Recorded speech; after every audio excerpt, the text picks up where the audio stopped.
Hi, my name is Pembe, and I work in the international office here at the University of Kyrenia. Thank you all for joining me today for another episode of our social media talk segment. We first started this on our Instagram platform at Kyrenia Uni, and we have now expanded to Facebook as well. Basically, on this segment, we'll be asking some questions to our guests to inform our prospective students a little bit more about the University of Kyrenia. Today, I will be accompanied by Dr. Sanas Vatankar to discuss the department aviation management. Let's just get her connected. Hello, Pembe. Thank you for inviting me to discuss a bit of detail of what is going on in our department, aviation management. Thank you for the invitation. Just bear with us for one moment. Hello, Dr. Sanas. How are you today? Hi, Pembe. I'm fine. Thank you for the invitation, by the way. Thank you for inviting me to the discussion to promote our program, which is aviation management under Faculty of Aviation and Space Sciences. Thank you. Thank you very much for joining us today. So to start off, may we know a little bit more about you, your education background, where you're from, how you came to North Cyprus and to be part of the University of Kyrenia family? Okay, actually, I have a long story to say if I would like to say, but I try to keep it short. I'm from Iran.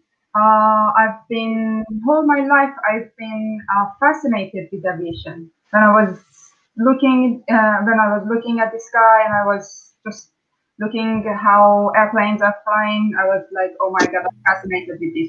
Anyway, but as a child, a very little girl, I didn't have any idea. So while I was finishing almost my high school, I noticed that I can possibly have the chance to start working as a flight attendant. So I was like, oh my God, it's a dream for me come true if I become a flight attendant. So while I was trying to check for the university, to enter the university, by mistake, maybe it was a suite or I don't know, whatever type of the mistake, I chose hospitality. I thought that hospitality is going to be applied for aviation as well, but when I entered the university, I noticed that it's hospitality in the hotel sector. I enjoyed studying those days my hospitality management. However, in 2006, I deemed to follow my dream, so I started to be a flight attendant after I had finished 2 years of hospitality management studies in Iran. So I became a flight attendant. I worked there almost for 4 years, and it was a brilliant time of my life being a flight attendant. I was working for the biggest private airline company in Iran, and I was really enjoying both the domestic and international flights when I was working as a flight attendant. Then I noticed that it's not enough for me just to fly and fly. I need more, so I started to finish my studies. So I finished my bachelor when I was still a flight attendant, and then I decided to continue academia because I enjoyed being a teacher. So I chose Eastern Mediterranean University in North Cyprus to study Master of Science in Tourism Management in 2011. So I entered the university. I finished in 2013. It was again a brilliant time of my life. I really enjoyed being a tourism student. Of course, I was focused more on aviation and specifically airline industry. So my thesis was just about cabin crews, and I was working very close to my supervisor to develop better conceptual models, how to tap into dynamics of being a cabin crew and actually fly that in position. So I published 3 papers those days, and still it was not enough for me. So I get back to Iran and I continued my studies with PhD. So I finished in 2019 my PhD in business management, specializing in marketing management. Still, I was focusing on aviation industry.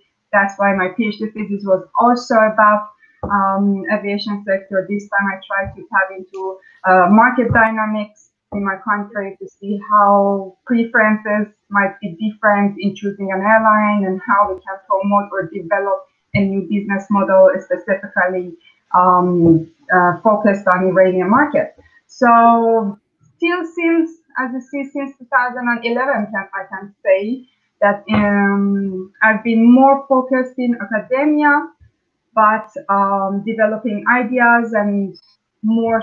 I've been studying more in the relative area, which is aviation management.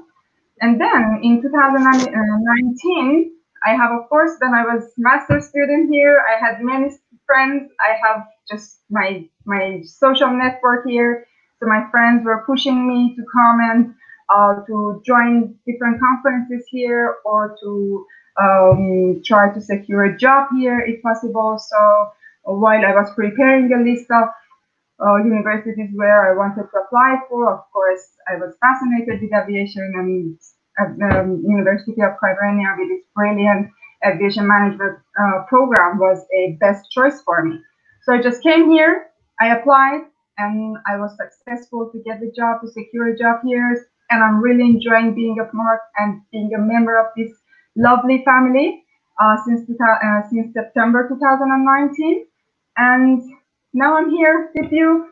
So it was a long story, I guess, but I wanted to. What a trip that was.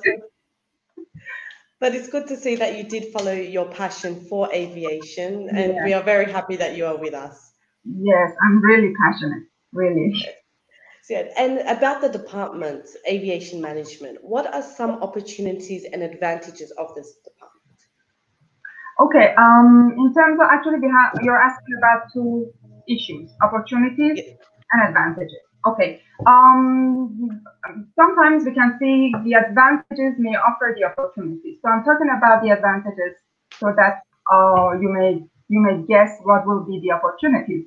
The advantages here is that as far as I see, if I'm talking about aviation management program in general, not specifically what is going on in our department, in general, aviation management provides a door to a novel, let's say, world where it's not very much crowded yet.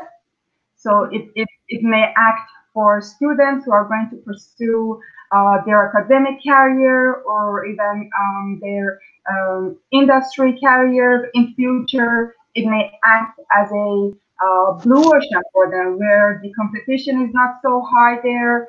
There are not that very much, let's say, attracted interest still in there. So there are huge opportunities, and the advantages which we are offering in particular is that our program is based on, it's not only delivering courses which are necessary for a student who is graduating from such a program, but also it is based on the insights coming from the real industry.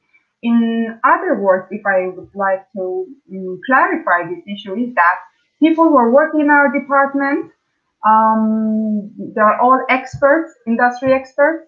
They have a clear vision of what has been going on in this industry for many years. And I strongly believe that this insight would help to develop the program better, and to, of course, being an expert in the industry, to have managed the reality of what is going on in the industry is going to affect the quality of education as well. So in our department, all these are coming together. So being a novel type of education, the courses are offered by not only, let's say, academicians, but also industry experts. So students, they can ask as many questions they would like. Sometimes in my classes, I can see that then I'm giving examples from what has been happening for myself when I was a flight attendant. For example, one day I was teaching fatigue. So I was giving an example of what happened to me when I was feeling fatigue on board the aircraft after like too many hours of flight. And it was interesting that I could see the students were writing the same example in their exam papers. So I could see that it sticks to their mind, and actually it develops the quality of education much better. So if I would like to put this both together, I can say that our university is offering a novel program, and people who are working in our department are experts. And of course, we are trying not only to pursue educational aspect of aviation management, but also we are trying to improve research in this field as well. So we are trying to make a balance between education, teaching and making research, specifically because we have a master program in the aviation management. So in that program, we are more focused on research. Excellent. And so what does this program exactly cover? Actually, in terms of courses, if you're asking, because I can say it in this way, aviation management is very much particular in its own way. You cannot compare it with any other type of courses. For example, if you study any other type of probably social science courses or programs, they have some similarities. But in the aviation industry, it's totally different. We have some courses, for example, we have risk and safety management for aviation industry, which is totally different. Or we have crew resource management, which is just focused about how a crew is going to communicate while on board the aircraft. So we have very specific type of courses that we're actually covering, of course, in our program, which is totally different. For example, introduction to dangerous goods. So dangerous goods to be carried by aircraft is totally different from other types of transportation modes. So we are very specific in these cases, and of course we have some common courses which is shared with other programs. But on the other hand, we have some very more specific type of courses, as I said, for example, risk and safety management, crisis communication, CRM we have, and airport management, ground operations, principles or introduction to flight, and many courses just like this. Excellent. And we just had a question from one of our viewers. Is physics a compulsory requirement, knowledge in physics, before pursuing a career in aviation? Physics? Yes. I guess physics would help those who would like to pursue a career in some engineering type, like if they would like to become an aeronautical engineer, indeed it is going to help them. Or become a pilot, professional pilotage program, again, in terms of aerodynamics, physics is going to help them. But in the aviation management, we are more focused on management part. We are more focused how best we can manage all these dynamics of the industry. So we are not, of course, physics, it means that whoever is very much good in physics, it means that they have a brilliant analytical mind.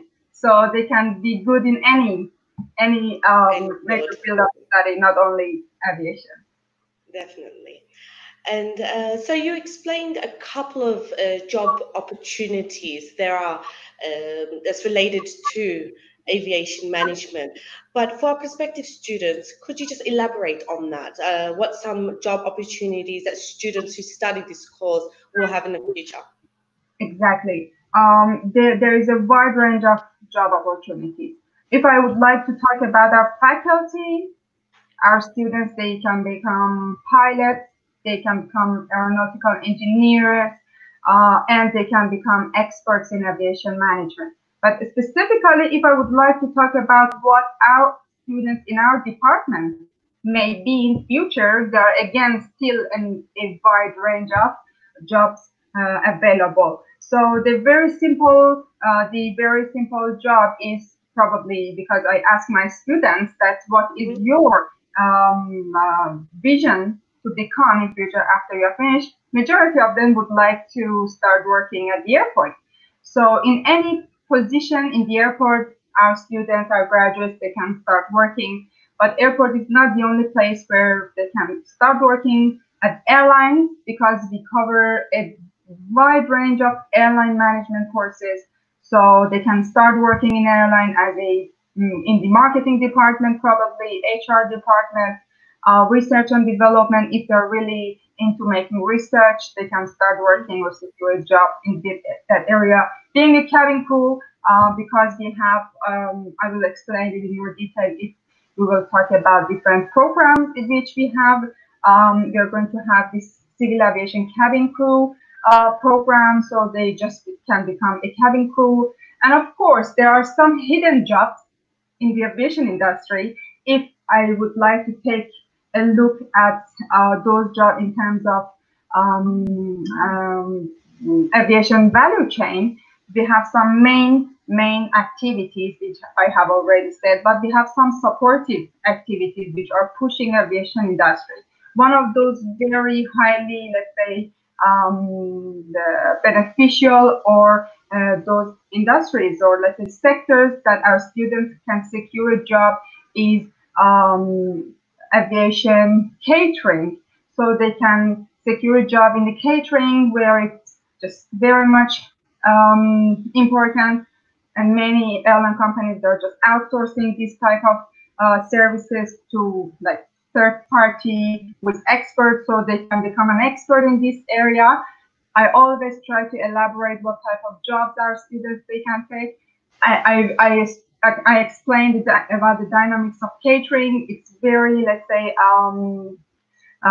they can make a good money if they enter into this sector. So aviation catering is another part of career where they can pursue. So this is what they can think of.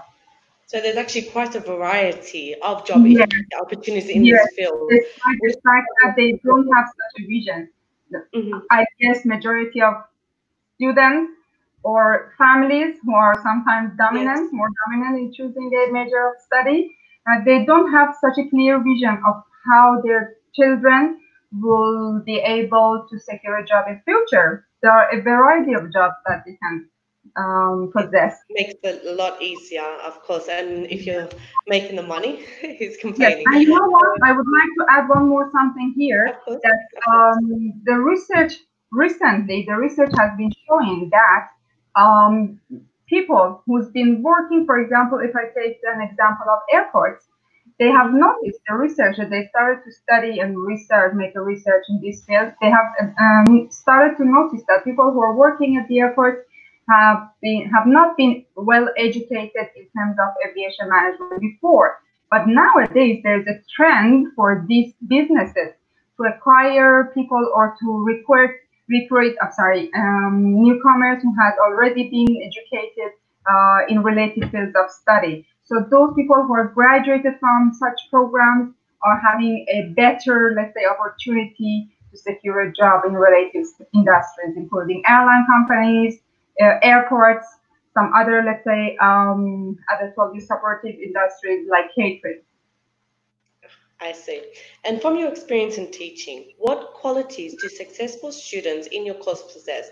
What are your top three expectations from your students at the beginning of the semester of the Actually, we education? have two types of beginning of the semester. We have one, the first semester for the newcomers, who is the Hmm. students' first semester, or the beginning of each semester for already students which we had before. For the students who has been, for example, in my case, those who have been my students, I don't see it necessary to repeat what I'm expecting from them. But for the Yes. newcomers who would like to really start, there are some issues to consider. First of all, this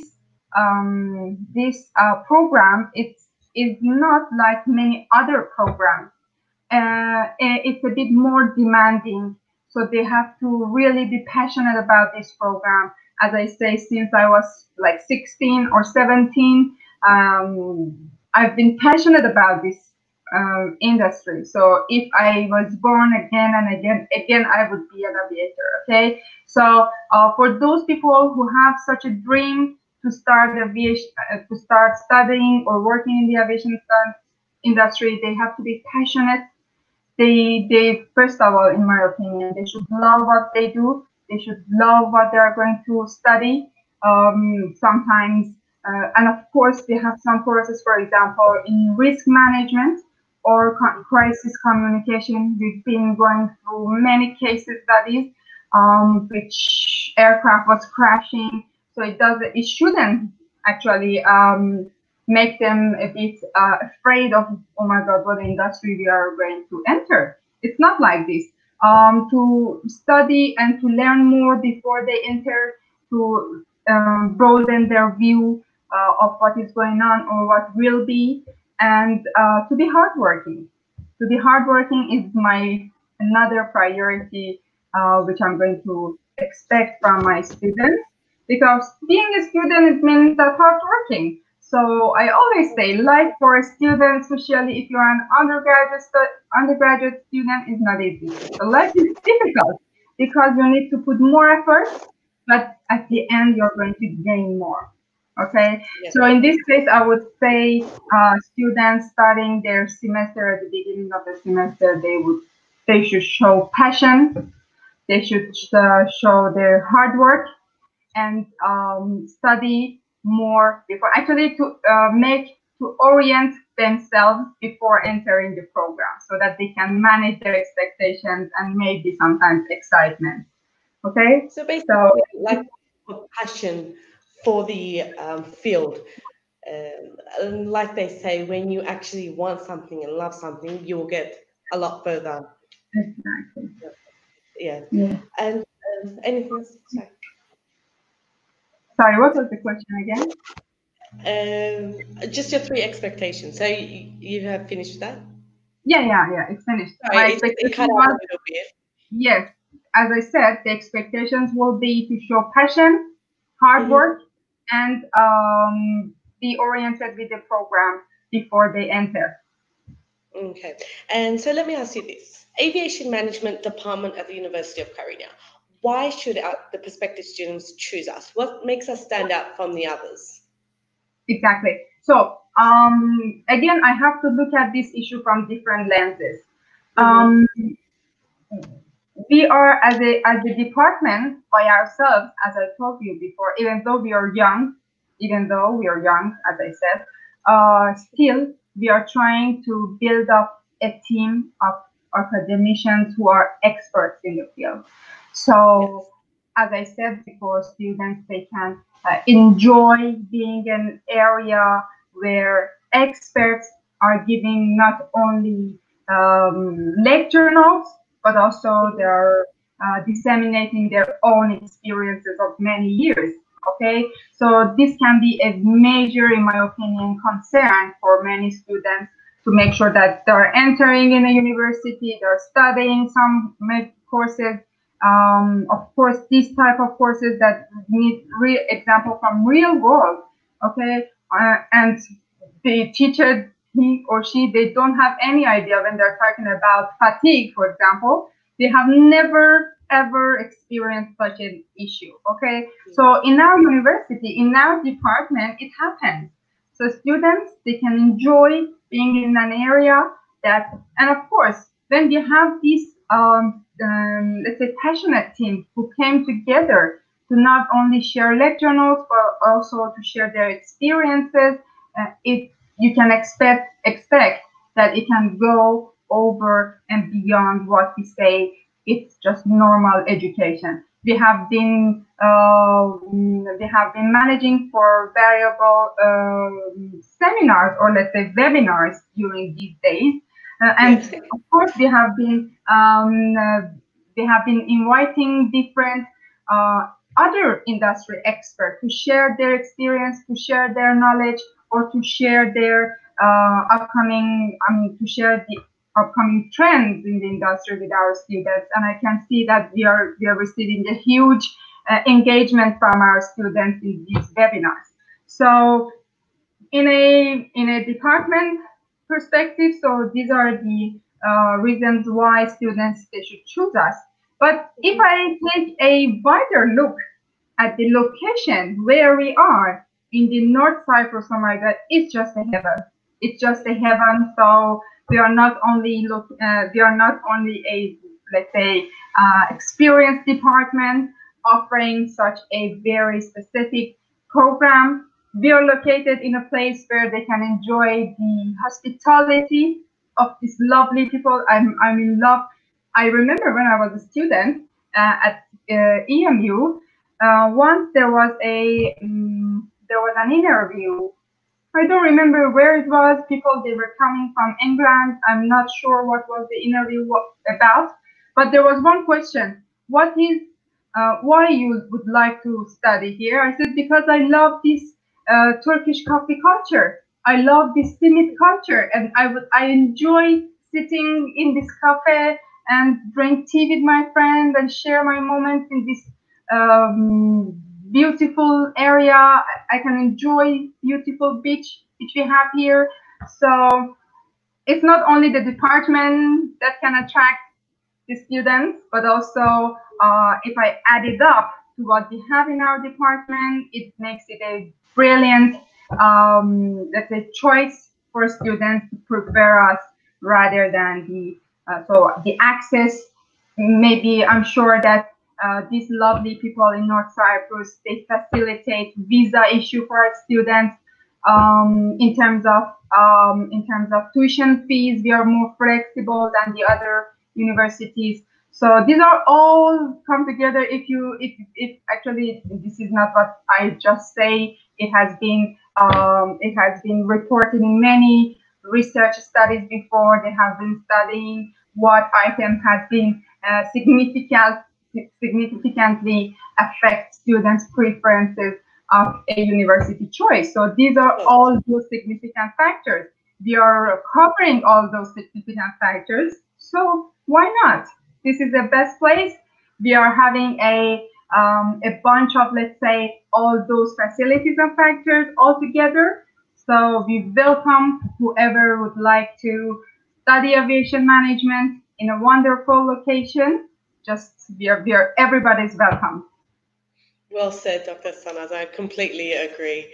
And can we have a little bit more information on our online classes, the exam process for the online classes, etc.? Okay. Just like any other universities around the globe, due to this outbreak, we have gone online. It's been like 3 months since March. We've been online. We have our own distance education platform. So we're using that platform. We've been online. All the classes are just online weekly, and it's of course in a very distinct planning and supervision of our academic, let's say, supervisory board in our university. I really thank them for their passionate. I'm sure that this is a non-stop attempt and effort they're putting in. I would like to take this chance to say thank you to all of them. And yes, we are going online. We are sharing a live session link to our students. Students are online. Of course, the first few sessions, it was a bit like, oh my God, how can I handle it, both for the teachers and for the students? But still, nowadays, it's just very easy for us. We can find each other easily. We can communicate easily. And it's just like a day-to-day habit of our life now. And in terms of exam, of course, we have this platform very well managed and well designed to accommodate online examination. So we do the examination online, and we are following the criteria of how we are going to assess and evaluate and then mark our students when they have finished their examinations, both the midterms and of course nowadays, because we are not sharing, let's say, our conventional type of classes, students are asked more often to prepare their assignments. So in this way, we are trying to make our classes more interactive, not for students not to be disengaged or detached from the program. So on a weekly basis, we are disseminating assignments and to make sure, and even in my own case, in some courses, I gave my students some sort of more analytical type of questions to make sure that this online program is not going to decrease the understandability of the topics which are covered during the online lectures. So like many other universities, we are online. All the classes and sessions are online. All the exams are online. And we are really nowadays, and students who have some sort of problem, if they have problems with their internet connections or any other devices to connect to internet, they can easily contact university. So we are offering assistance in this case, and students, they can enjoy assistance offered by the university. So their inquiries, comments, and problems are welcomed by university, and of all the universities there to help them.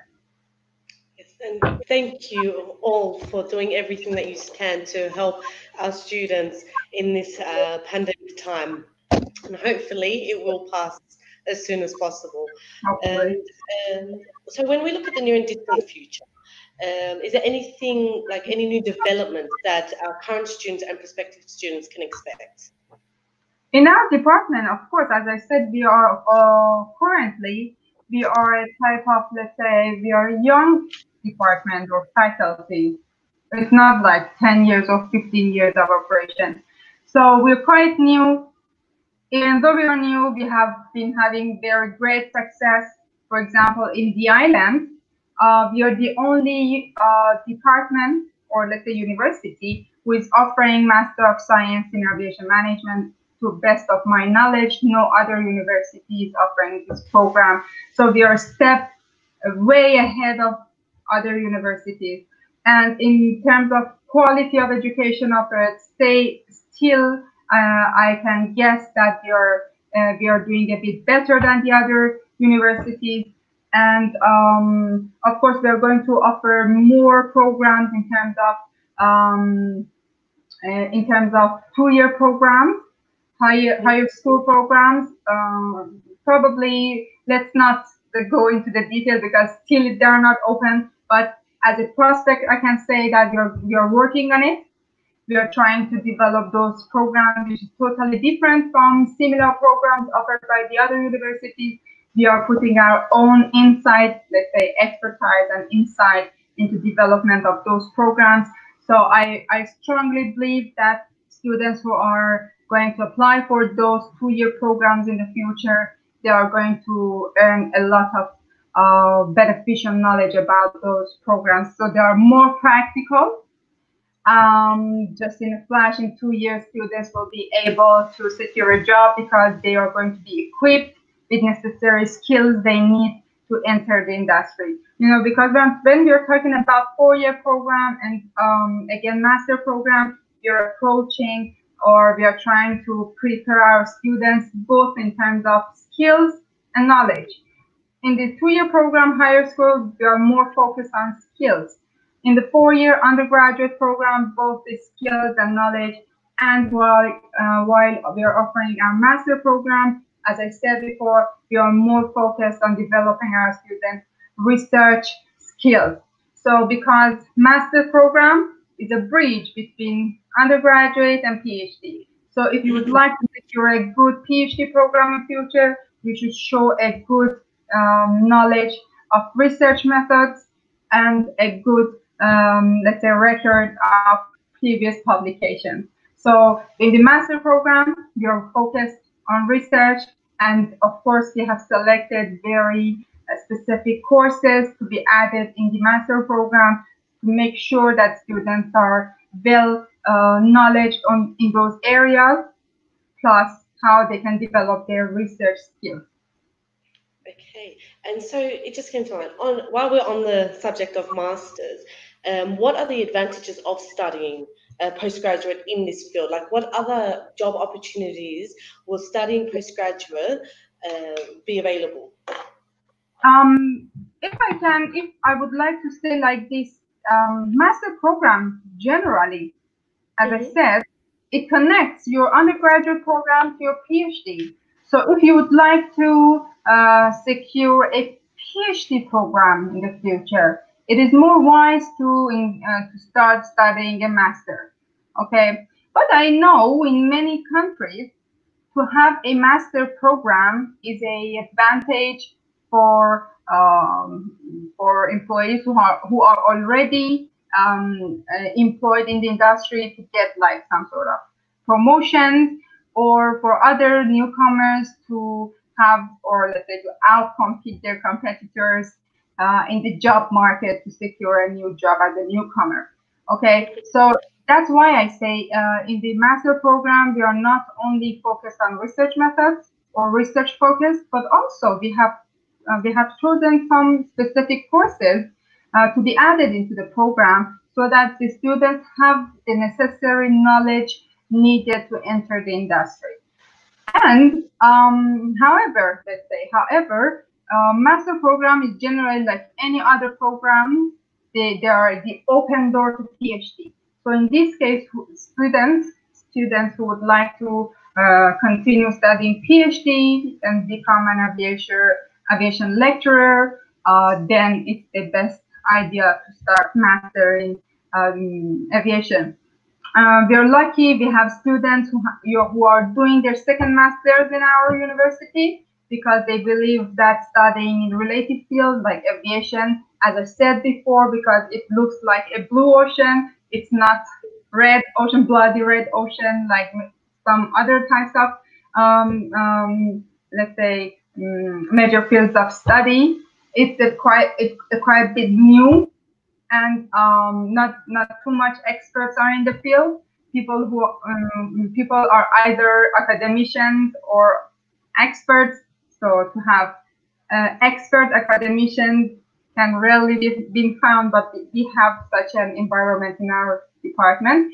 So students, they can be hopeful that if they finish their master and they pursue or they start studying a PhD in more related fields, for example, PhD in the aviation, it's more probable for them in the future to secure an academic job. Yes, so it is highly recommended to students who would like to be academicians in the future to start studying. I highly recommend students to study such a field of study because not only my own personal passion for this industry or possible industry positions they may secure in the future, but also because they have more job opportunities in the academia. Okay, and what should the prospective students prepare themselves for during their undergraduate and graduate education in the field of aviation management? I'm sorry, I didn't notice the question. Would you repeat it, please? That's okay. Of course. What should prospective students prepare themselves for during their undergraduate and postgraduate studies in this department? They should what could they expect? They can expect, their expectation would be this high quality of education we are offering them, and they will help them each semester. For example, we have this seminar of job opportunities in the future. We are elaborating or we are enlightening their future. What can they, for example, what type of job they can possess in the future? What are the dynamics of those jobs?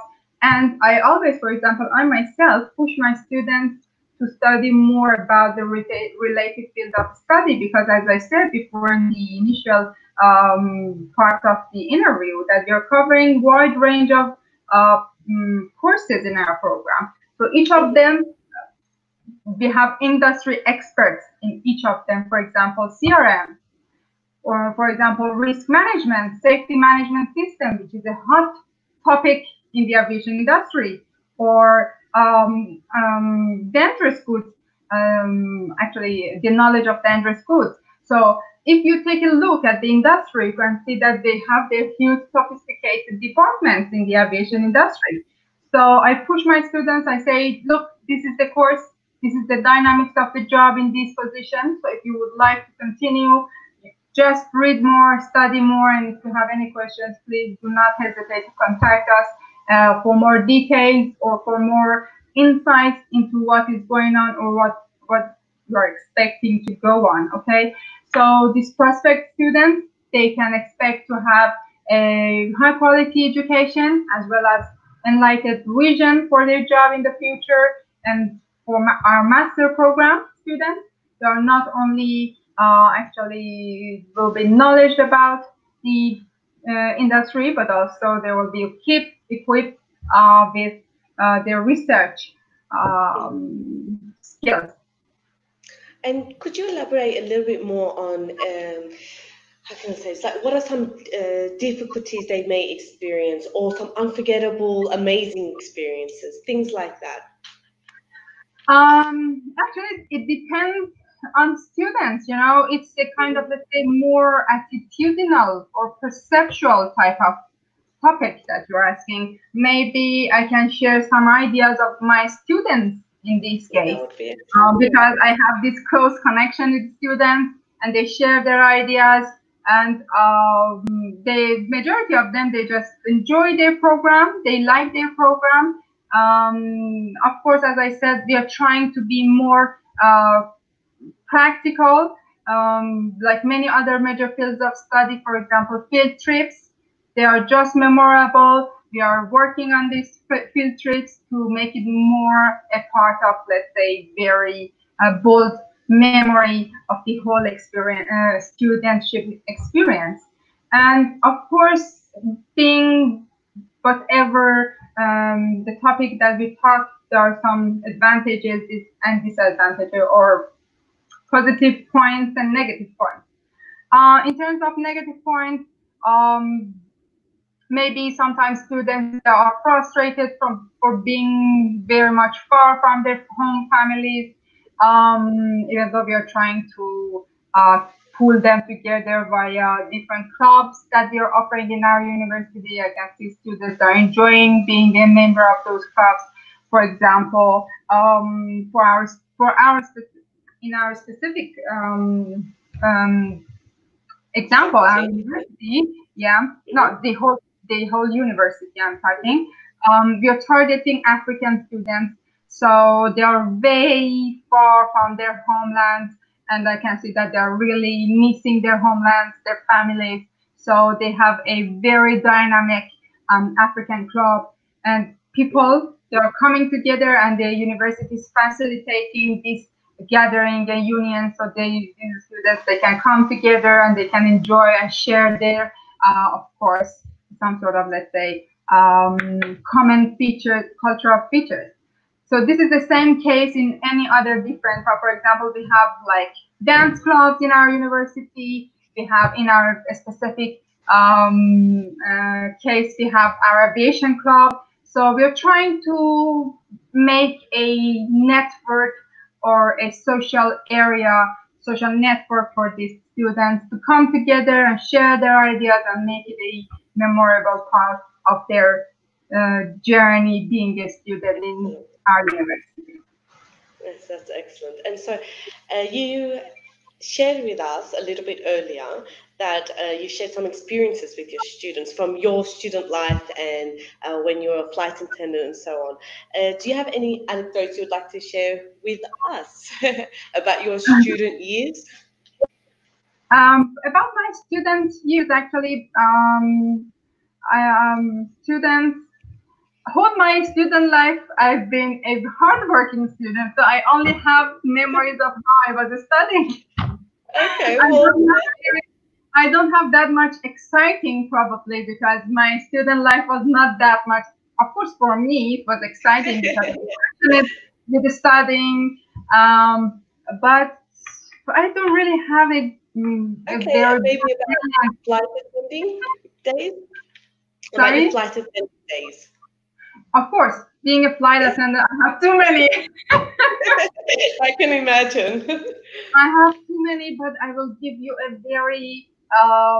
Do you want me to talk about that fatigue issue? It's a kind of embarrassing. No, let's talk about another thing of fatigue. I mean, experiencing fatigue is not something that you say out loud. So, here, one day, which was actually when I was working as a flight attendant, I used to fly both domestic. I mean, I started with domestic flights, and then we started to have like international flights. So it was once on a flight from Bangkok, Thailand, to Tehran. So it usually takes like 7 or 8 hours of flight if it is winter time. So of course it was a winter time, and if you may know that winter is the best time that you can go and travel to Thailand because it's the best weather there.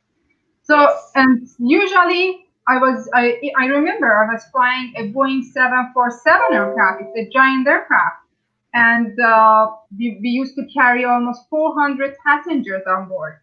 So imagine it was a crowded flight. We were all tired because when we were we were going to Thailand. We were not sleeping. We prefer to get out, sightseeing, shopping. Of course, shopping is a major type of major aspect of being a flight attendant. Okay, so we were enjoying our time. Of course, we were also tired. So it was that sample case of that flight back from Bangkok to Tehran. We were almost in the middle of the flight. Suddenly we noticed that, and you may know that in the aircraft, when the flight attendants are entering to the aircraft, they have been positioned to the aircraft, each of those flight attendants. For example, each of us, actually the aircraft has been sectioned. Each cabin has different positions for the flight attendants who are sitting on their jump seats. You may have seen this, but this all has been planned and arranged before the flight crew or cabin crew, let's say, are entering the aircraft. So we have all been positioned and we've been working in our own area of working. All of us, suddenly I could see that there was a guy, probably he was drunk. He was rushing and running from the back of the aircraft. It took like a few minutes because the aircraft is very, very big. And he was shouting and running from the back of the aircraft to the main door, which is the second door on the left.